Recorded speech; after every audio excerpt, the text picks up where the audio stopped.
Are you interested in making a really cool propane tank stove out of an old tank?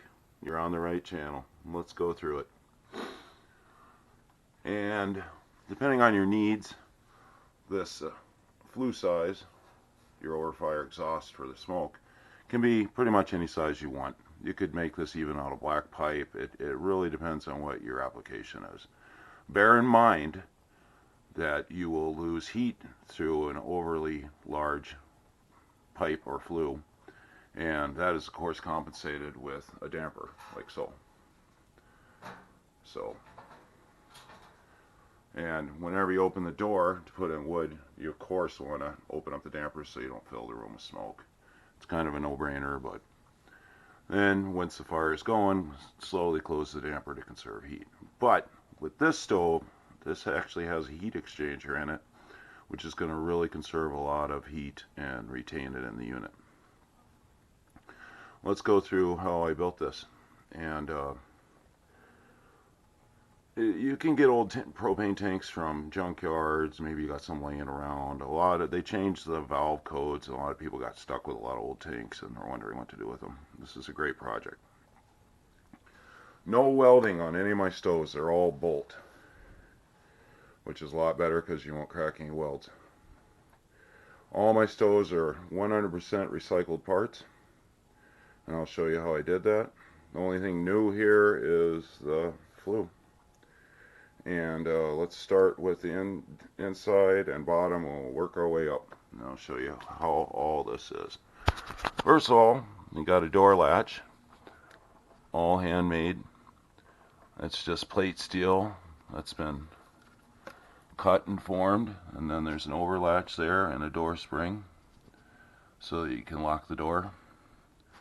And the bottom legs are black pipe with bolt and washers that are spaced evenly, drilled through the bottom of the tank, and it won't rock or anything if you do it right, like so. Let's open up the door and show you the inside. And if you need to know how to safely devalve a tank, maybe you got an old tank laying around that maybe it's got gas in it, maybe it doesn't. You can see many videos on YouTube how to safely do this. You can see some of my previous videos on how to safely do this.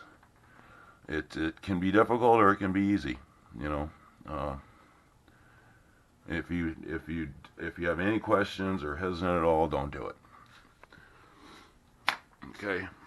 First of all, my door, this is an old standard house door hinge, and I got washers as spaced in between the hinge and the sidewall so that the door will snug evenly. The door, you actually want to cut off another tank because you want the door to be bigger than the opening so no smoke leaks out.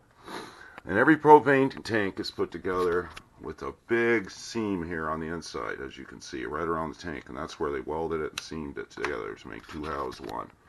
You want to grind that down on both sides so you can shut the door nice and snug like that. For my underfire grate, it's just an old grill that I've cut to fit. Keep the wood off the bottom. Keep good airflow going, like so, as you can see. My underfire air vent, you can see on the inside, is a large, long bolt with washers. And I'll show you how this works from the inside first. So that's closed. That's open. Closed. Now you notice there's still a gap even when it's closed because you gotta have at least a little bit of airflow for combustion. And here it is on the outside, and I've actually reused the valve handle off the valve that was off of the tank and drilled through it with this and put two nuts on each side with a washer to hold it. And this assembly here is part of a flange from a car exhaust system. Now I got a little tiny cook surface here. You probably noticed. This is just bent steel with 3 bolts drilled through the side of the tank to hold it level. Make sure it's level, and you can put a mess kit cup there or a can of beans or whatever you want to heat up. Like I said, it really depends on the application, what you're using the stove for. Maybe this is for a deer blind, maybe this is an ice shack, maybe this is your garage. Whatever you got, custom design it for your needs. This pipe flange here is an old industrial pipe flange that's just drilled right through the top of the tank. And when I devalved this, I took my angle grinder and it kept going in a circle, going in a circle, and going in a circle until I got this the same size as this flange that I had, so for my pipe fit. And we'll go look down the top into it now. And you can see down there, there's my damper, as you can see. And you probably see something else down in there. Let's take a look at that, because that's the heat exchanger. Take this out. And the heat exchanger is basically the principle is you want to divert the smoke and heat a little bit before it goes right out the flue.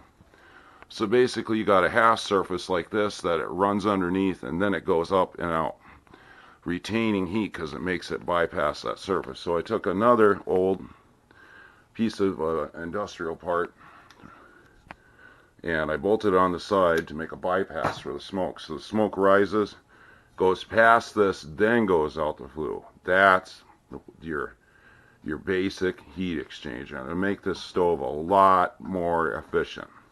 Some stoves even have 2-3 of them built in. And I don't know if you can see that from the inside. We'll try to take a look for you.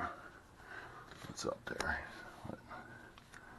There it is. See, it's just bolted in through the side of the tank. There's the rest of that door hinge. You can see how it's just a bent piece of steel to hold that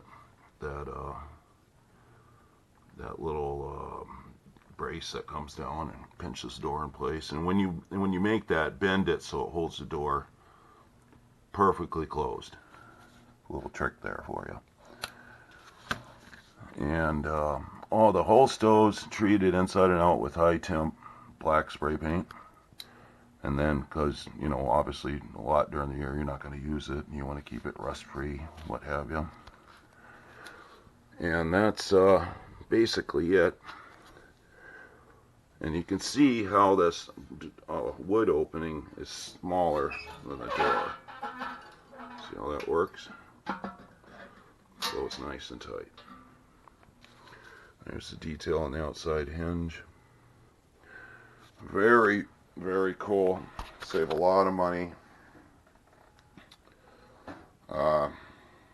You can go to Slipstream Wash and check out my videos on how to safely devalve these and tricks to do it. I